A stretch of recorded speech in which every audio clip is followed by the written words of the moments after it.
El movimiento físico dentro de un espacio de pedagogía activa.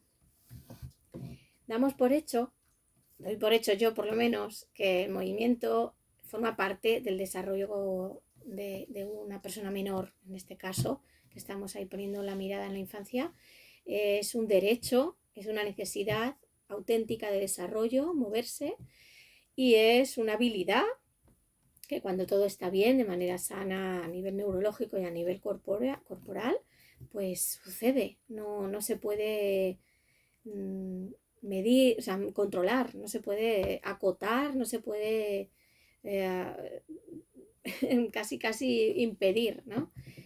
Es verdad que hay periodos de edad, las etapas de 0-3, en lo que un ser humano es un bebé, y la etapa de 3-6, este movimiento físico es prioritario, el espacio se tiene que dedicar absolutamente a eso, las salas y los espacios tienen que ser siempre amplios y diáfanos, y que tengan y que presenten algún mobiliario que facilite estas habilidades concretas, como son ya un poco más, digamos, finas. Por ejemplo, el trepar, desplazarse reptando, arrastrar objetos, mover los brazos así a nivel grueso a lo largo, en el eje del propio cuerpo, a lo largo de nuestro cuerpo, girar en círculos con nuestro cuerpito. Bueno, esto de 0 años a 6 años es algo que sabemos, creo que damos por hecho que está implícito en que el ambiente lo tiene que permitir, y el mobiliario tiene que ser muy minimizado, solamente necesario, lo imprescindible, para que pueda existir este movimiento grueso de la mejor manera, de la más cálida manera, con mejor calidad. Y también que las propuestas de exterior, si no son constantes de toda la jornada de la mañana, que al menos haya puntualmente en varias ocasiones durante el día, para poder ajustarse a las necesidades de todas las personas menores de ese día, de ese grupo. Es decir, que si un niño de 2 años a las 10 de la mañana le apetece salir al jardín a andar a gatas, pues que pueda hacerlo, y que a la vez quien ahora en ese momento no le apetece, pues que la niña de 4 años lo pueda hacer dentro de 2 horas. Entonces, cuando tenemos un espacio de etapa infantil de 0 a 7 años, la idea es, o 3 a 7 años, la idea es que haya varias jornadas, varios periodos de horas durante la jornada en las que se pueda asistir, se pueda ir al jardín a moverse de otra manera que no es el estar en la sala cerrada. Moverse, correr, ocultarse, esquivar, girar, reptar, saltar a la comba. Bueno, pues estas actividades que tienen que ver más con una motricidad gruesa, y que son importantísimas para las conexiones neuronales, sobre todo los 7 primeros años. Pero bueno, de 0 a 1000 hace falta moverse, ¿no?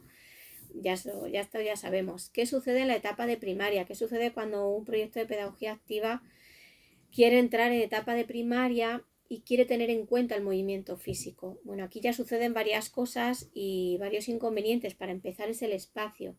Dependiendo de qué espacio tenga este proyecto educativo, tendrás más posibilidades de ofrecer movimiento físico en más momentos del día, o tendrás que reducirlos a los momentos puntuales donde puedas dedicarle no solo una persona allí con toda su presencia, sino actividades dedicadas a ese desarrollo motor, más concretamente, y con más especialización en esto, con esa mirada a dar más posibilidades a desarrollar esa competencia individual.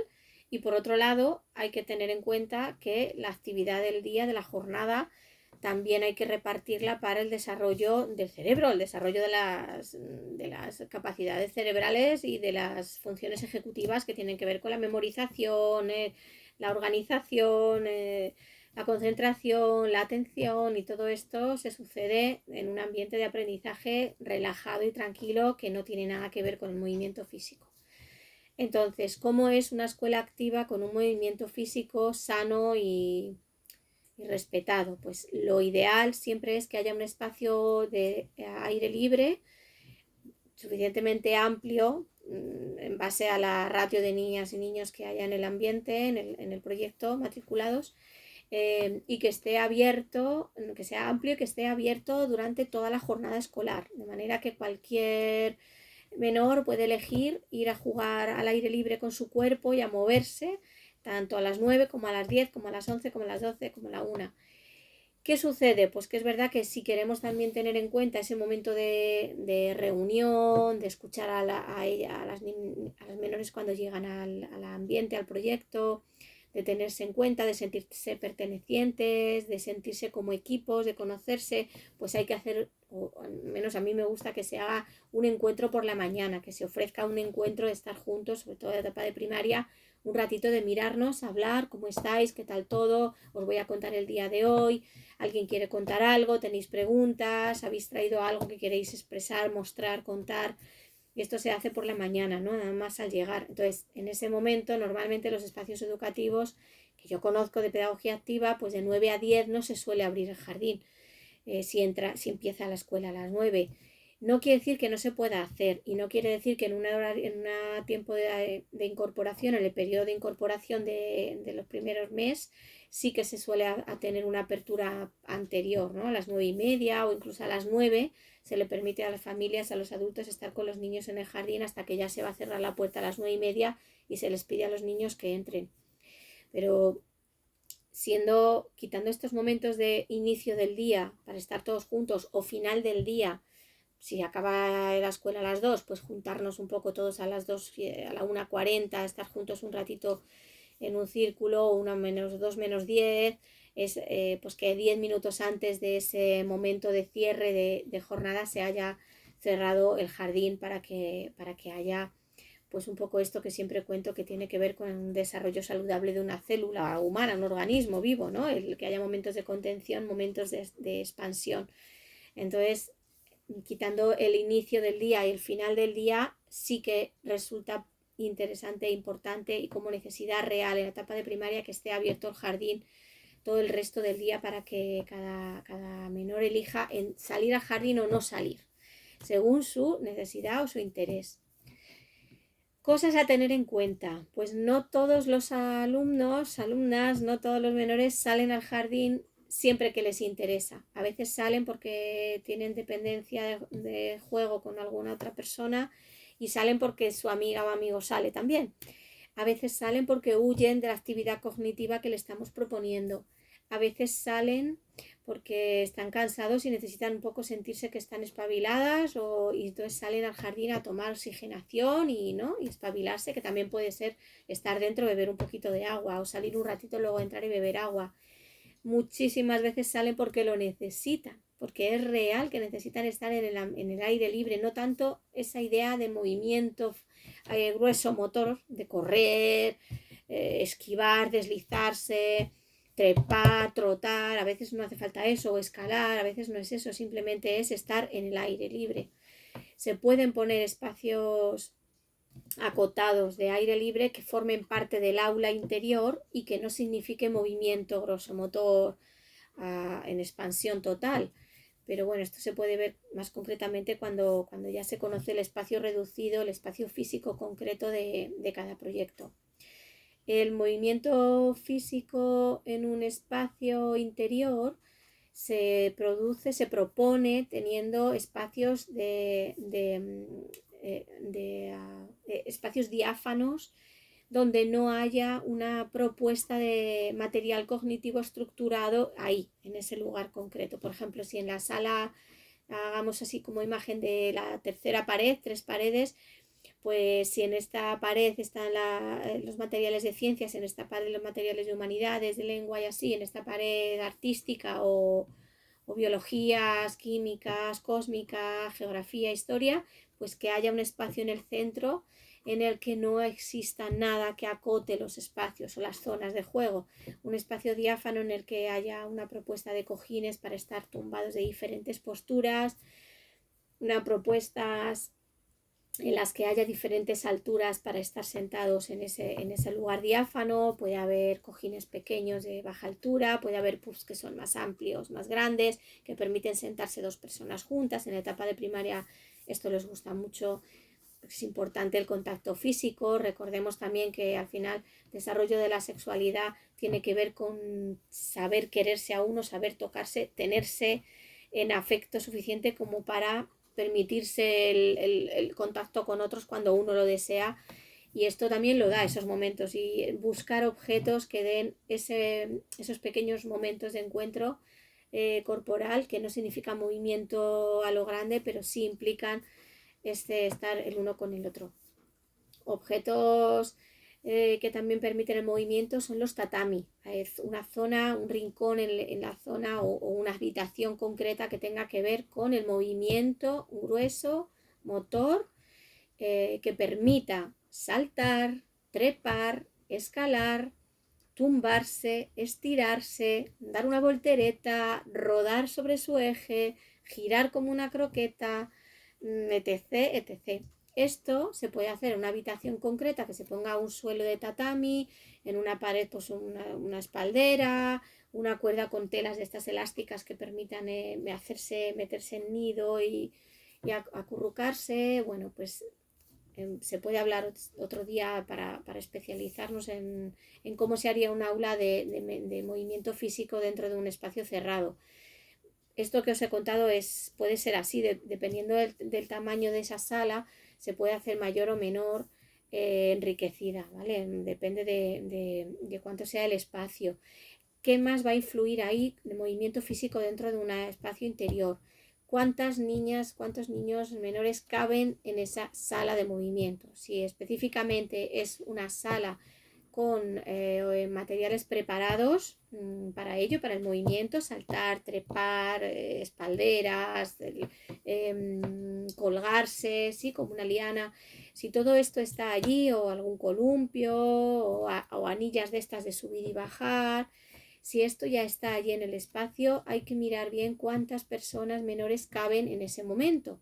No dé apuro que la persona responsable, acompañante, el adulto que esté allí acompañando ese día, en algún momento pueda decir a una persona que quiera entrar en ese lugar, en esa sala, decirle: ahora no se puede, yo te aviso en cuanto haya un espacio más. Muchas veces ponemos normas entre todos, como por ejemplo, pues para que sea un espacio seguro caben 4 personas cada vez, y allí en ese momento el acompañante se da cuenta que hay 4 personas ese día, pero una de ellas está tumbada, tranquilamente relajada ahí, pues estirando sus piernas o haciendo un ejercicio que no ocupa lugar en otros espacios, pues en otras zonas de juegos. Entonces a lo mejor sí puede permitir el paso de otra persona más. Entonces quiero deciros con esto que la zona de movimiento físico dentro de la pedagogía activa, dentro de una sala concreta, permite mucha flexibilidad a la hora de elegir cuántas personas pueden acudir en cada rato a jugar con el movimiento del cuerpo. Es un lugar de conflicto, atrae conflicto, sobre todo porque, claro, las emociones están absolutamente relacionadas con el movimiento, es el impulso, es el pulso que te mueve, es que si te pasa algo reaccionas, acción-reacción.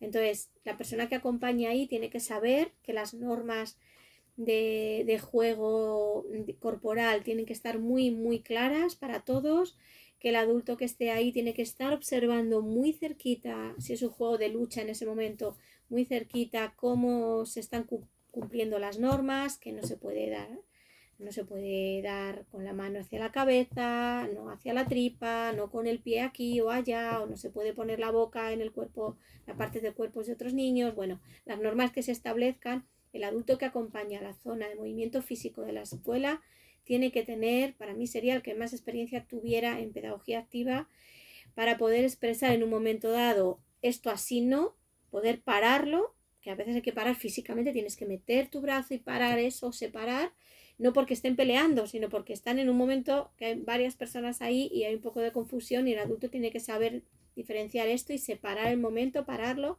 y en ese momento se para esa actividad de movimiento y se hace una mini asamblea con las personas implicadas y se les cuenta lo que estás viendo. Estoy viendo que este niño tenía pues esta mejilla así apretada con un brazo, que tú no veías a quién le estabas colocando ese brazo tuyo, Y yo al verlo sí que he querido parar, porque al preguntar si este niño estaba bien, pues él no respondía. No respondía porque no quería decir nada. Entonces yo ante eso tengo que parar y volvemos a decir las normas. Cuando alguien se siente incómodo hay que decirlo.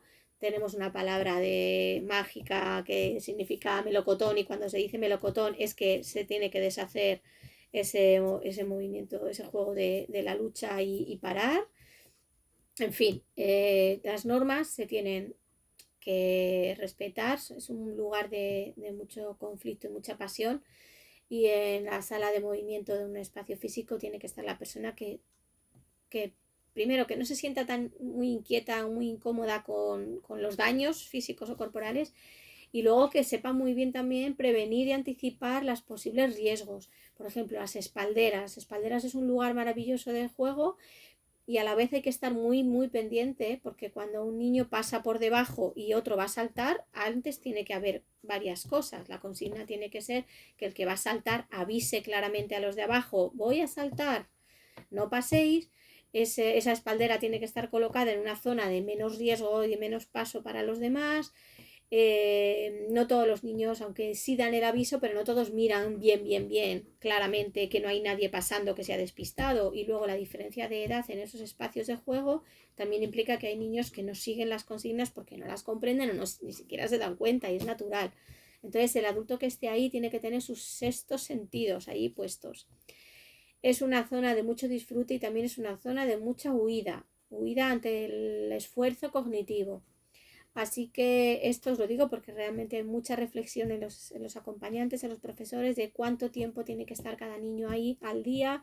Algunos proyectos deciden que a cada niño se le permite un tiempo, otros no les parece nada respetuoso y prefieren que cada uno vaya eligiendo el rato que está allí, pero por ejemplo sí que ponen tiempos de trabajo individual cognitivo para cada alumno. Entonces tú puedes estar allí todo el rato que puedas, siempre que haya un espacio libre, pero también tienes tu responsabilidad porque estás en la etapa de primaria, te estás conociendo, estás también autorregulando ese esfuerzo cognitivo contigo mismo y el desarrollo de tu cerebro y tus necesidades de operaciones básicas de la vida, funciones ejecutivas. Esto requiere un rato individual al día de trabajo para ti, y entonces el resto del día puedes estar en la sala de movimiento, pero no siempre.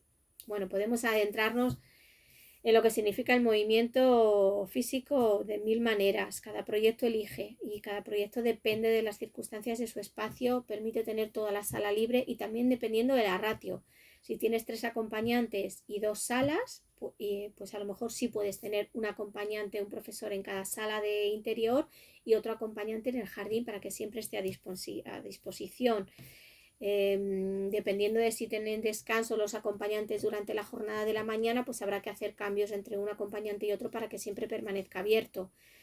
Lo interesante de un ambiente físico en la pedagogía activa es que se ofrezca enriquecimiento, diversidad de movimientos, ¿sí? Que si está en el exterior permita trepar, escalar, hacer saltos, permita desplazarse por el suelo, reptar, caer, dejarse colgado, balancearse. Esto mismo, si lo puedes ofrecer en el interior, también fenomenal. Y si no se puede, hay que enriquecerlo en el exterior. ¿Sí? Esto es importante. Y luego, el movimiento no es solo estar así, haciendo actividades físicas y lúdicas con el cuerpo.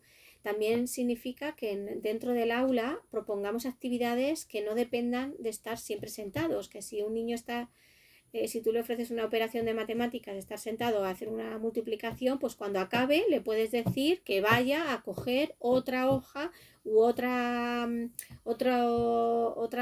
operación matemática que está en tal sitio. De manera que esta persona menor se levanta y se tiene que desplazar hasta otro lugar, abrir una caja, coger un archivador, sacar esa multiplicación y llevarla a su mesa. Esto también implica movimiento. Esto María Montessori lo tiene muy implícito en toda su metodología, y tiene que ver con el desplazar el cerebro. Cuando tú te desplazas, estás en acción, estás en vitalidad, estás en plenitud. Cuando estás en la quietud, en la inmovilidad, tus sensaciones, tus sentidos, tu cerebro no está retroalimentándose. no está habiendo una asociación entre lo que yo estoy sintiendo con lo que me está llegando del exterior, no hay un intercambio, hay solamente una entrada de información. Entonces, cualquier ocasión que podáis ofrecer a una niña de primaria, de infantil, para moverse, desplazarse a algo y volver a estar en su juego, es enriquecimiento. Y con esto creo que es un buen inicio de tema. Podéis escribirme a info.restaurantepedagógico@gmail.com y hacer cualquier consulta sobre ello, que seguro que algo se escapa y puedo ajustarme a lo que necesites. Muchas gracias. Con permiso.